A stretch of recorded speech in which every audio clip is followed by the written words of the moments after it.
Welcome to the Deep Dive. Today we're tackling a question that seems to pop up every year around this time.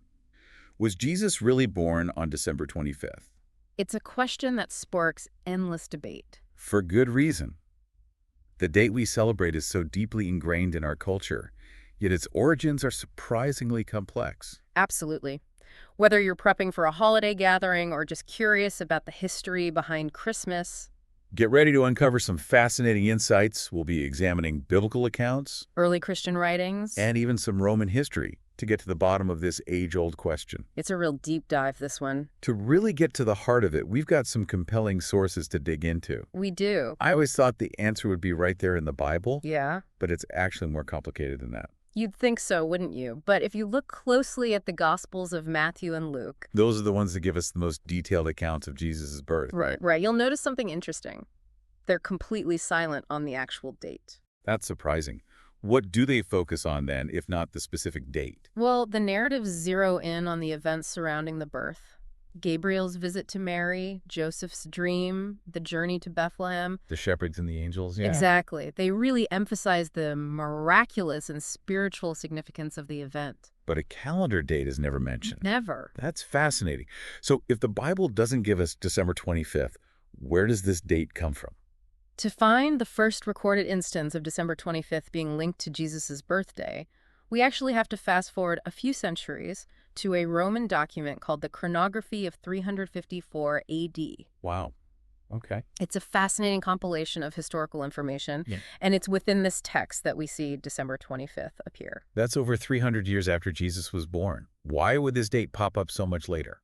That's the million-dollar question, and there are a few theories that attempt to answer it. Okay, let's hear them. One of the most popular connects December 25th to the Roman festival of Sol Invictus, meaning unconquered sun. Ah, interesting. It was a major celebration held on the winter solstice, marking the shortest day of the year and the symbolic return of the sun's light. Ah, so we're already starting to see the blending of Roman and Christian traditions even back then. Yeah. I never realized how intertwined they were. Precisely.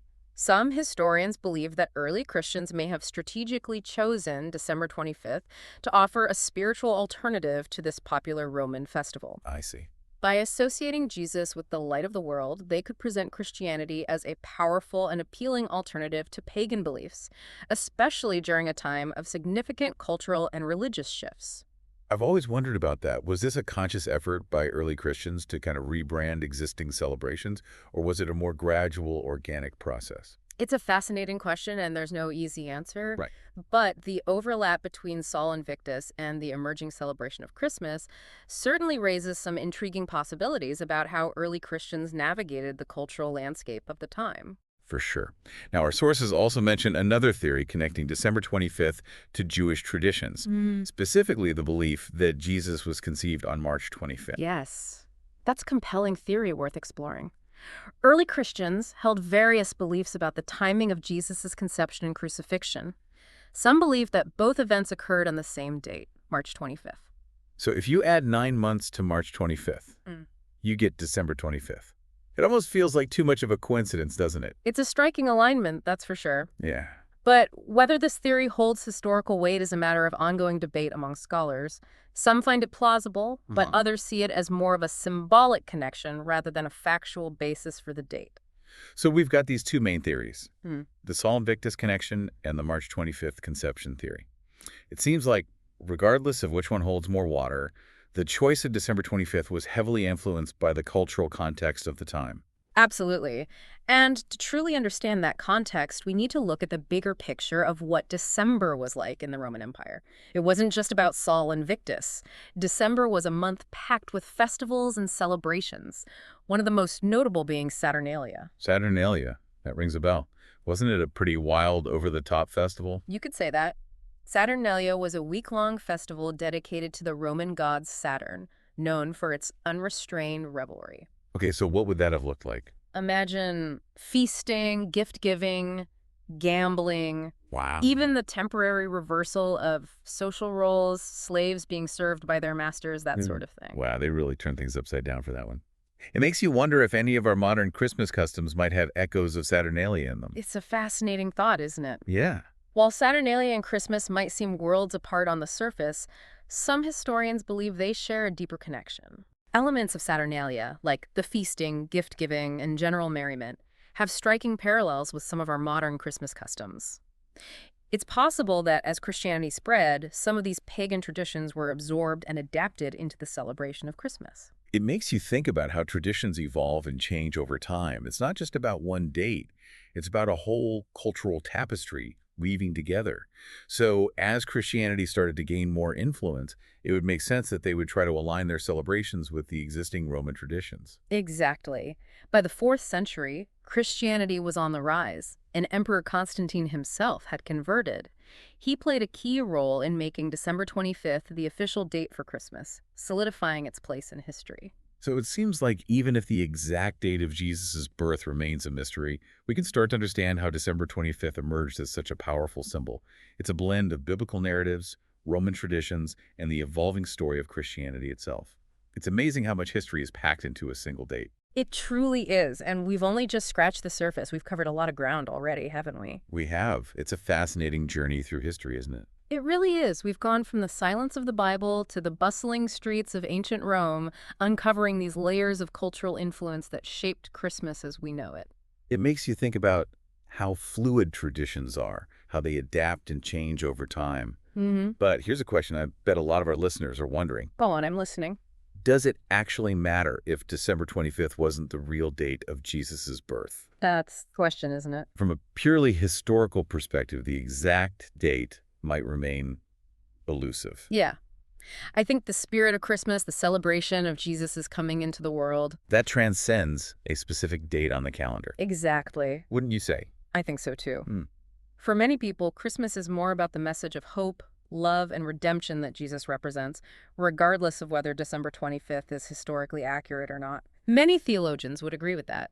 The true significance of Christmas is rooted in its spiritual meaning, in the incarnation. The idea of God becoming human. Yes, that's it. The focus is on the miracle of Jesus' birth and the impact his life and teachings have had on the world. So in a way, the historical date might be less important than the deeper spiritual truths that Christmas embodies. Right. But for those of us who are curious about the history, it's still a fascinating puzzle to try to piece together. Of course. Speaking of which, our sources mention that December 25th became the official date during the reign of Emperor Constantine. He was a pretty significant figure in the history of Christianity, wasn't he? He was.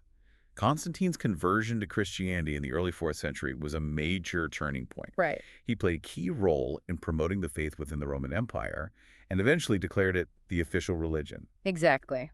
What was it like for Christianity and for Christmas during that period? Well, it was a time of dramatic change, to say the least. Constantine's embrace of Christianity had a profound impact on the development of the church and its traditions. His decision to officially recognize December 25th as Christmas solidified its place in the Christian calendar, and that decision likely had both religious and political motivations. So he was thinking about both faith and politics. Absolutely. What would those motivations have looked like? Well, on the religious side, formally recognizing December 25th as Christmas provided Christians with the specific date to celebrate the birth of Jesus, Okay, which would have helped unify and strengthen the growing Christian community. that makes sense. And on the political side? Well, think about it. Aligning Christianity with existing Roman traditions could have made the transition smoother as the empire embraced this new faith. It's a classic example of how religion and politics intertwine, especially during periods of significant cultural shifts. That's so interesting to see how history, religion, and politics all came together to shape the Christmas we celebrate today. It's fascinating to think about how something that we take for granted now has such a complex and layered past. You know, it really does highlight the interconnectedness of everything. We've gone from the Bible's silence on the date to the influence of Roman festivals like Saturnalia and Sol Invictus, and now to the rise of Christianity under Constantine. It makes you wonder what Christmas might have looked like if any one of those pieces had been different. It really does.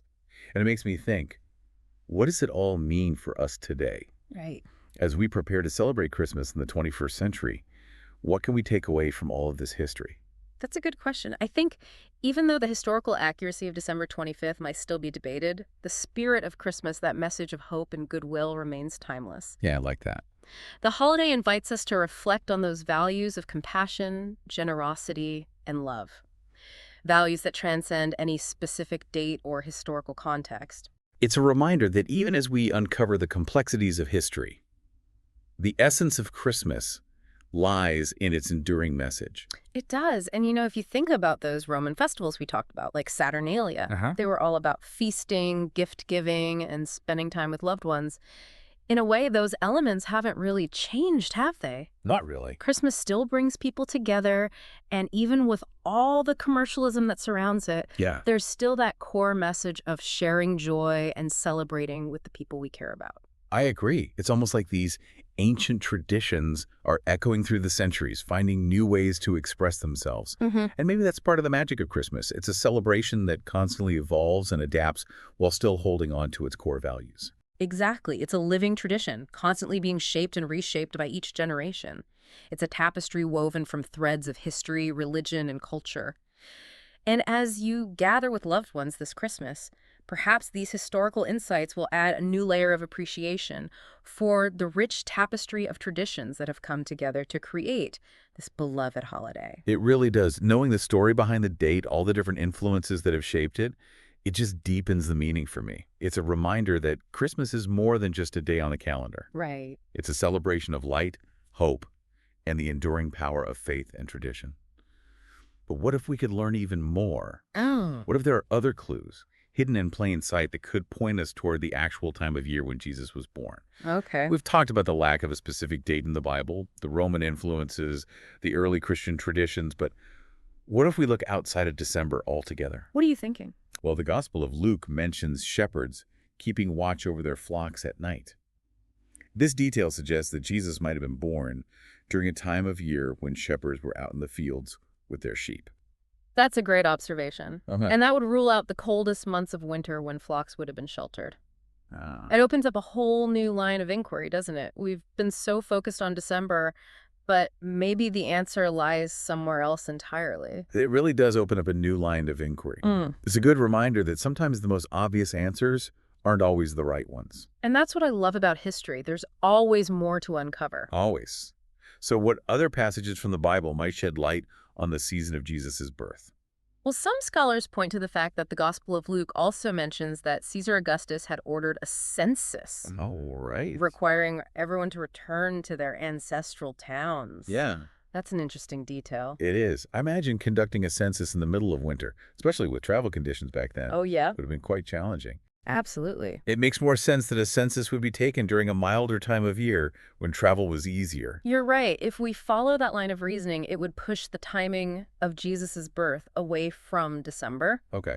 perhaps towards spring or autumn. It's like a historical detective story, isn't it? Yeah. We're piecing together these clues from the Bible, from Roman history, from early Christian traditions, Yeah. trying to solve a mystery that's centuries old. And that's what makes this whole exploration so fascinating. Even if we never definitively pinpoint the exact date, the journey itself is so rewarding. I couldn't agree more. So to our listeners, I encourage you to keep exploring, keep questioning, and keep digging deeper into the fascinating world of history and tradition. Definitely. The answers might surprise you. And who knows, maybe you'll uncover some new clues about the real date of Jesus' birth. Thanks for joining us on this deep dive into the origins of Christmas. We've journeyed from the silence of the Bible to the bustling streets of ancient Rome, exploring the many factors that shape this beloved holiday, We've tackled complex theories and uncovered fascinating historical connections. all in pursuit of understanding this enduring celebration. That's right. We hope you've enjoyed the journey as much as we have. Happy holidays, everyone!